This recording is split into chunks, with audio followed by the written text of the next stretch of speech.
প্রিয় বন্ধুরা, প্রীতি, সালাম এবং শুভেচ্ছা নেবেন।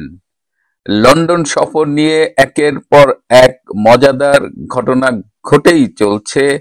এই যে ডাস্টবিন শফিক, ডক্টর ইউনূসের যে প্রেস সচিব, যিনি গোয়েবলসকেও হার মানিয়েছেন, তিনি লন্ডন গিয়েও একের পর এক মিথ্যাচার করছেন।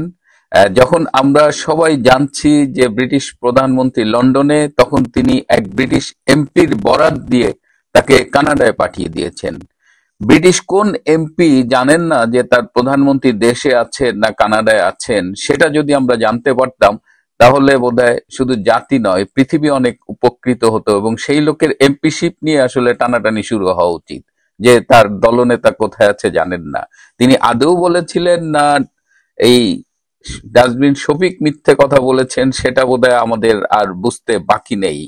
যাই হোক, তারপরেও শফিক কিন্তু আমাদের আশায় রেখেছিল যে একটা ভুল বোঝাবুঝি হয়েছে, ব্রিটিশ প্রধানমন্ত্রী কিয়ার স্টারমার লন্ডনেই আছেন এবং তারা চেষ্টা করে যাচ্ছেন ডক্টর ইউনূসের সাথে কিভাবে সাক্ষাৎ করা যায়। আমি গতকাল বলেছিলাম একটা ভিডিওতে যে জামাতের পক্ষ থেকেও, ব্রিটিশ জামাতের পক্ষ থেকেও নানানভাবে চেষ্টা করা হচ্ছে, প্রয়োজনে যত টাকা লাগে দেবে ব্রিটিশ জামাত, এরকম একটা আওয়াজও তারা তুলেছিল এবং তারা সর্বোচ্চ চেষ্টা করেছে ব্রিটিশ প্রধানমন্ত্রীর সাথে বাংলাদেশের অবৈধ দখলদার ডক্টর ইউনূসের একটা সাক্ষাৎকারের ব্যবস্থা করতে।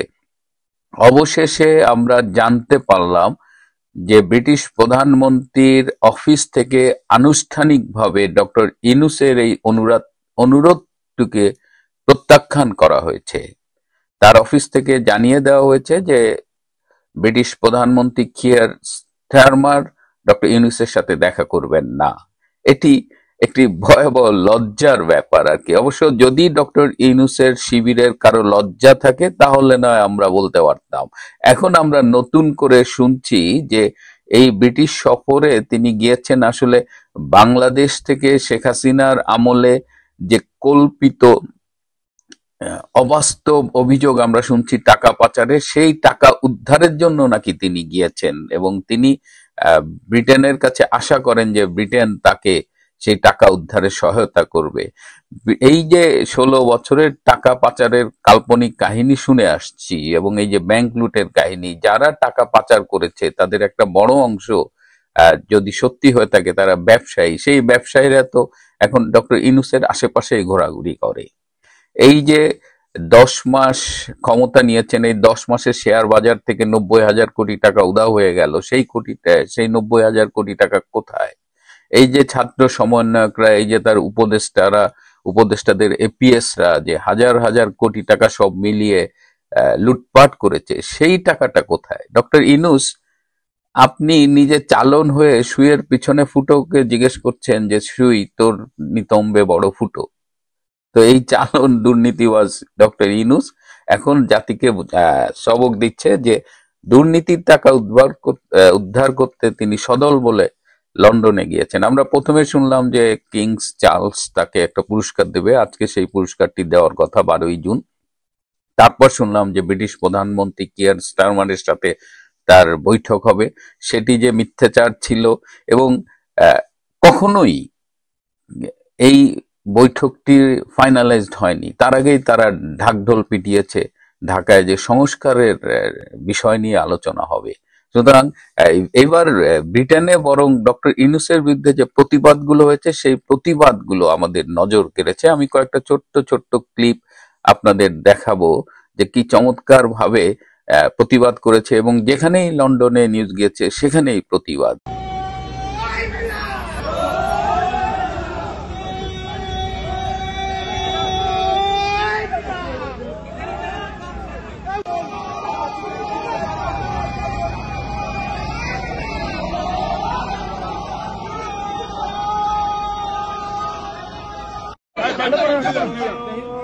না হইলে তোর তো দেখা যায় না, মানুষ দেখা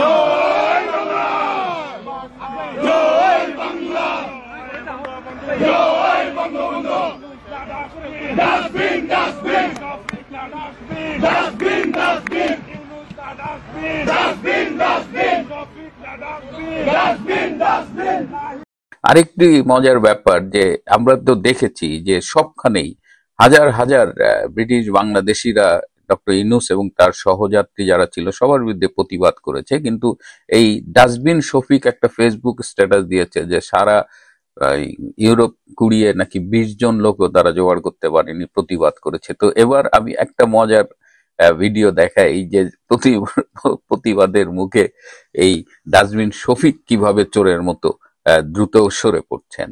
এই দেখেন শফিক ডাকাইত লন্ডনে, এই দেখেন শফিক ডাকাইত, শফিক ডাকাইত লন্ডনে, এই দেখেন শফিক ডাকাইত, শফিক ডাকাইত, শফিক ডাকাইত লন্ডনে। দেখেন আপনারা সবাই শফিক ডাকাইতকে, এই দেখেন শফিক ডাকাইত, শফিক ডাকাইত গণশত্রু লন্ডনে, এই দেখেন গণশত্রু।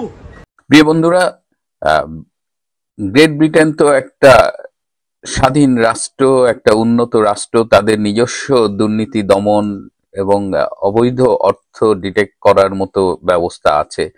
ব্রিটিশ সরকার নিশ্চয়ই এ ব্যাপারে ব্যবস্থা নেবেন, এবং এটা শুধু ইউনূসের কথা মতোই তারা ব্যবস্থা নেবেন, আর ইউনূস না বললে কিছু নেবেন না। তাদের ইন্টারনাল মেকানিজম তো সেটা তো অ্যাক্টিভ আছে। সুতরাং এই ইংল্যান্ডে কোথায় কালো টাকা আছে, কিভাবে সেই টাকা ঢুকলো, সেই টাকা কিভাবে ব্যবহৃত হচ্ছে, সেটা তাদের নিজস্ব মেকানিজমেই তারা ডিটেক্ট করবে। এটা নিয়ে ডক্টর ইউনূস যেভাবে লাফালাফি শুরু করছেন, এবং আরো ব্যাপার হলো গতকাল চ্যাথাম হাউসে তার একটা প্রশ্ন উত্তর সেশন ছিল, একটা মিটিং ছিল, সেখানে তিনি বক্তৃতা করেছেন, এবং সেই প্রশ্ন উত্তর সেশনে অনেকেই যাবেন বলে রেজিস্ট্রেশন করা হচ্ছে, কিন্তু শেষ মুহূর্তে দেখা গেল যে আওয়ামী পন্থী যারা রেজিস্ট্রেশন করেছিল তাদের সবাইকেই ইমেলে বলা হয়েছে যে আপনারা চাইলে অনলাইনে যোগাযোগ করতে পারেন, আপনাদের যে সরাসরি সশরীরে উপস্থিতির জন্য যে রেজিস্ট্রেশনটা অ্যাকসেপ্ট করা ছিল সেটা বাতিল করা হলো। তার মানে কি ভয় যে লন্ডনে যে তিনি কোনো প্রশ্নের মুখোমুখি হতে চান না, যেটায় তিনি স্বাচ্ছন্দ্য বোধ করবেন না। তারপরেও তিনি বলেছেন 32 ভাঙার ব্যাপারে একটি হাস্যকর ব্যাখ্যা দিয়েছেন। 32 ভাঙা হবে এই ঘোষণা অনেক আগে দেওয়া হয়েছে, তারপর সেখানে সেনাবাহিনী ছিল, তার পুলিশ নাকি ভয়ে সেখানে যায়নি। মানে ডক্টর ইউনূস, আমি দেখলাম যে তার কথাবার্তার এখন একজন প্যাথোলজিক্যাল লায়ার লেভেলে তিনি চলে গেছেন। প্যাথোলজিক্যাল লায়ার হলো ছোট হোক বড় হোক সব বিষয়ে সে মিথ্যে কথা বলতে আগ্রহী থাকে এবং সব বিষয়ে মিথ্যে কথা বলে। এবং ডক্টর ইউনূসকে আপনি যদি অ্যানালিসিস করেন, তার কথাবার্তাগুলো অ্যানালিসিস করেন, যে he is a continuous liar.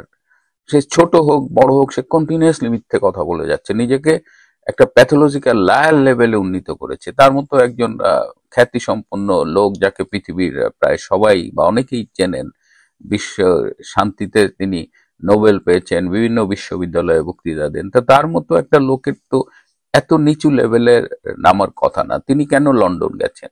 এটি কোনো সরকারি সফর ছিল না, যদিও তার পক্ষ থেকে বারবার বলা হয়েছে। তিনি যে কিংস ফাউন্ডেশনে যে অ্যাওয়ার্ডটা পাবেন বলছেন, সেই তালিকায় নাম না থাকলেও তিনি যদি অ্যাওয়ার্ডটা পানও, তার মতো লোক যার ভান্ডারে ঝুলিতে অসংখ্য বড় বড় অ্যাওয়ার্ড রয়েছে, তার তো এরকম একটা কিং ফাউন্ডেশনের একটা অ্যাওয়ার্ডের জন্য এরকম এত লালায়িত হওয়ার কথা না। এবং আরো শুনেছি যে এই যে কিংস ফাউন্ডেশন, এটা একটা চ্যারিটি অর্গানাইজেশন, একটা দাতব্য প্রতিষ্ঠান। এটা আমাদের ব্রিটিশ রাজা চার্লসের অনেক ইনকাম আছে, সেই ইনকামের একটা অংশ থেকে তিনি চ্যারিটি কাজ করেন এই সংগঠনের মাধ্যমে।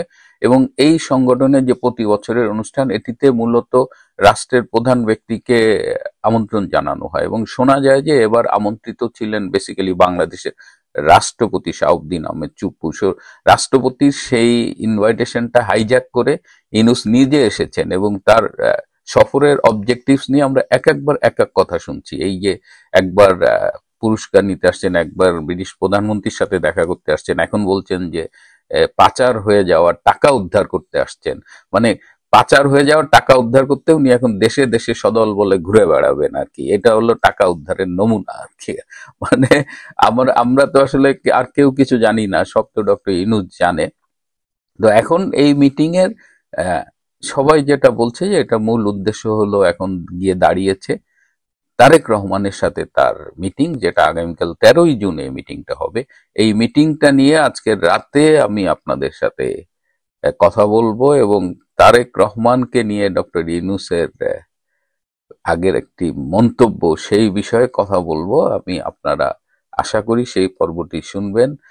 তো এখন খারাপও লাগে যে ব্রিটিশ প্রধানমন্ত্রীর সাক্ষাতের জন্য এভাবে কাঙালের মতো ঘুরঘুর করা, এবং সেই অনুরোধটি যখন প্রত্যাখ্যান হয়ে যায় এবং সেটি ব্রিটিশ মিডিয়ায় ফলো করে ছাপা হয়েছে, দেখলাম বাংলাদেশের দুই একটা মিডিয়াতেও সেই খবরটি কোট করেছে।